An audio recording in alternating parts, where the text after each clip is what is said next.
Hello and welcome students, Gyanjyoti coaching সেন্টারের পক্ষ থেকে তোমাদের সকলকে আরো একবার স্বাগত। আজকে আমার যে বিষয়ে আলোচনা বা যেই বিষয়ে আমি ক্লাসটা নিয়ে এসেছি সেটা হলো ঐতিহ্যগত দৃষ্টিভঙ্গি বা নীতি মানবাচক দৃষ্টিভঙ্গি।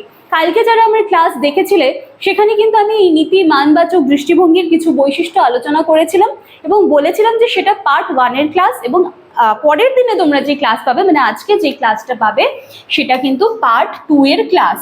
এবং এই যে দৃষ্টিভঙ্গি যেগুলো রয়েছে, যেটার বৈশিষ্ট্য আমি আলোচনা করলাম, সেটার কিন্তু আজকে আমরা কিছু সমালোচনা দেখব।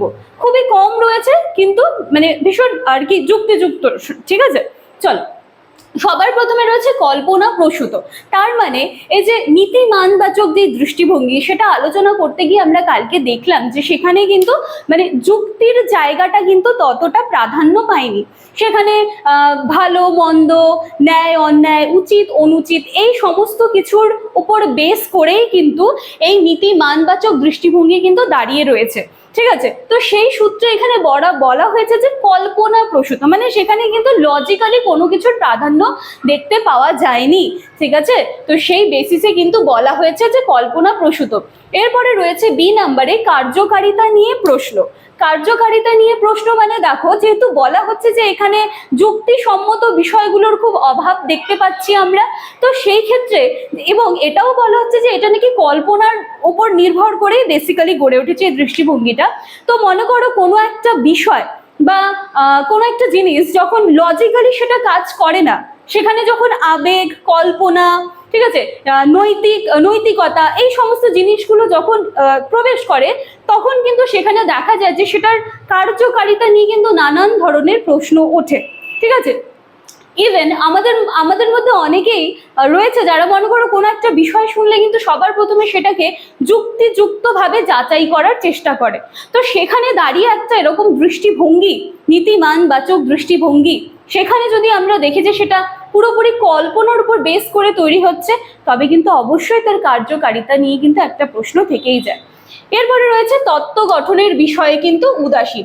তার মানে পুরো ব্যাপারটা কোথাও না কোথাও দেখতে পাচ্ছি যে নৈতিকতা, মূল্যবোধ, ন্যায় অন্যায়, ভালো মন্দ, উচিত অনুচিত এই সমস্তের উপর বেস করেই কিন্তু গড়ে উঠেছে এবং এটাকে কিন্তু ভীষণ প্রাচীন দৃষ্টিভঙ্গিও বলা হচ্ছে। তো সব মিলিয়েই এখানে বলা হচ্ছে যে এই দৃষ্টিভঙ্গি কিন্তু তত্ত্ব গঠনের বিষয়েও বেশ কিন্তু উদাসীনতার একটা জায়গা রেখেছে, ঠিক আছে? ক্লাসটা অবশ্যই খুব ছোট, ভীষণ ছোট 3টা পয়েন্ট, কিন্তু ভীষণ এফেক্টিভ 3টা পয়েন্ট, যেটা এই দৃষ্টিভঙ্গি সমালোচনার জন্য কিন্তু বলতে পারি যে একেবারে কার্যকর, ঠিক আছে? আচ্ছা দেখো, এই যে শেষের যে পয়েন্ট আমি বললাম যে তত্ত্ব গঠনের বিষয়ে উদাসীন, সেইখানে একটা কথা না বললেই নয় যে এই তত্ত্ব যেটা দেওয়া হয়েছে সেটা অবাস্তব মনে হলেও এই তত্ত্বের কার্যকারিতাকে কিন্তু অস্বীকার করা যায় না, ঠিক আছে? তার মানে এও কিন্তু নিজের কোথাও না কোথাও একটা প্রাধান্য ছেড়েই যাচ্ছে, ঠিক আছে? চলো তাহলে আগের দিনে আমরা বৈশিষ্ট্য আলোচনা করলাম, আজকে আমরা সমালোচনাগুলো আলোচনা করলাম। ক্লাস কিন্তু এর সাথে সাথেই আজকের আলোচনার বিষয় বা আজকের ক্লাস এখানেই শেষ হচ্ছে। আমি আশা রাখবো যারা আজকে আমার এই ভিডিও পর্যন্ত পৌঁছেছো তারা আগের দিনের একটু বৈশিষ্ট্যটা দেখে এসো, পুরো বিষয়টা একেবারে তোমাদের ক্লিয়ার হয়ে যাবে।